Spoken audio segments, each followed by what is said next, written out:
I'm just gonna get straight to your near-death experience, which I know you've talked a lot about, and it's so intriguing because at that point of time, that second, very few are able to make that decision of what they should do and what their next step should be. So can you make us go back a little bit to that time, like what happened, what was your experience, and how you had that discretion to know what to do at that time? Yeah, Amira, let me first tell you that in each fighter pilot's life, there are many, many incidents where they have had close share with life. I have had about 10 of them. And after I retired, I documented each one of them. And it's in public domain so that the other future fighter pilots can learn from what happened to me. But God was kind, and I'm sitting with you in the studio today and narrating this to you. But yes, the more important event that happened when I was in the rank of an Air Marshal. I was, to be exact, 59 years, 2 months old. It's traditional in the Air Force when senior officers go for official visits to bases, you go and fly if you're a flyer. So in my case, I went to a Mirage 2000 base. I had commanded the same squadron, the Mirage 2000 squadron, as a younger officer. And with the commanding officer, I said, it was planned that I will fly. So I flew and we took off. 5 minutes after takeoff, when we are at an altitude of 11,000 feet, there is a single engine in Mirage 2000. Some big loud sound came and we found that the engine has ceased. Or what you say in simple language, it's broken inside. And we lost the engine.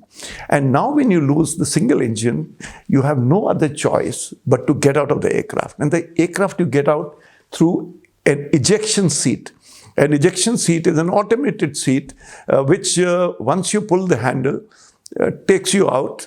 But a lot of events take place between the moment you have pulled the handle to physically parachute opens. There are 19 cartridges stroke rockets that fire within a period of 2.5 seconds in a predetermined sequence for everything to happen correctly. Imagine first, you have to be pulled back into the seat so that your body becomes straight. Thereafter, you have to blow the canopy away so that when you go through the canopy, you're safe. So there's a sequence of cartridges which are first pulling you back, all happening in decimals of second. And then the seat must go. And seat must go at such a speed that the tail of the aeroplane which is coming should not cut you through. So that means the seat must move. So there is a sequence of events that take place and everything is over in 2.5 seconds. In that 2.5 seconds, your body is going through nearly 28 times the force of gravity. Now, force of gravity is what you and I are experiencing sitting here in the studio just now.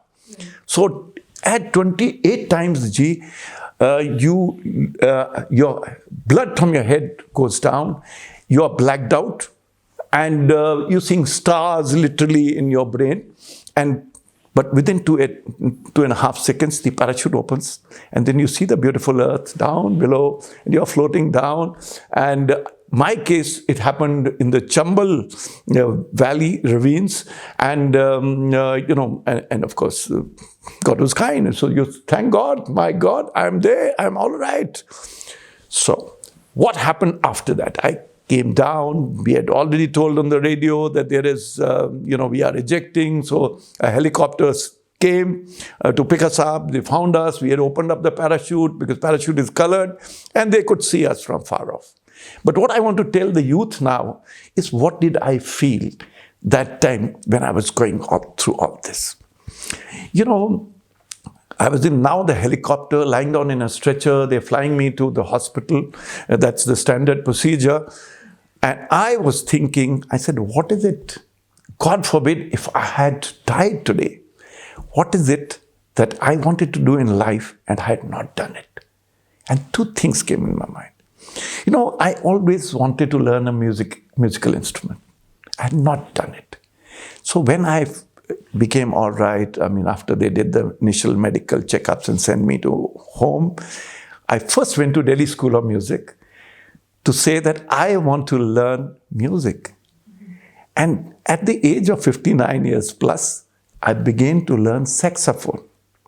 So, why I'm narrating this? And the second thing I wanted is that somebody should bake bread in the house. These were my two desires of life. And then I got a chef and he taught us how to make bread, and now we bake bread in the house. So these two desires. The point I'm wanting to make to the youth of this country is, whatever is your desire, try to fulfill as early as possible. Do it, because these are little things which will become your passions in your life. So I'm proud, first, that I am alive. I'm 70 years old now, and I'm sitting straight. Mind you, people who have ejected at age of 40 and above normally have spine or neck related problems for the rest of their life. But we are all right. So you share so many interesting things on your Twitter, and it's always an inspiration. Recently you shared this one quote. It was, "He would learn to fly one day must first learn to stand and walk and run and climb and dance. One cannot fly into flying." So I would love if you could explain this quote from your perception, its significance, because I thought it was very, very beautiful. Yeah, before that, I must mention about another tweet which I did 2-3 days earlier than this tweet, which is also about fight or fly. There is a difference between a pilot and an aviator. Pilot is a person who flies the aeroplane, but aviator is an artist in the air, who not only flies the aeroplanes, but he also creates pleasure, and he makes the aeroplane fly like a dance in the air. So now I come to your question, which is about, walking, standing, walking, dancing, and then becoming aviator. In life, there are very many steps that we must follow. When a kid starts to first time walk, the mother gives her a little gadget which has got 3 wheels, and the child stands on it and then slowly begins to walk.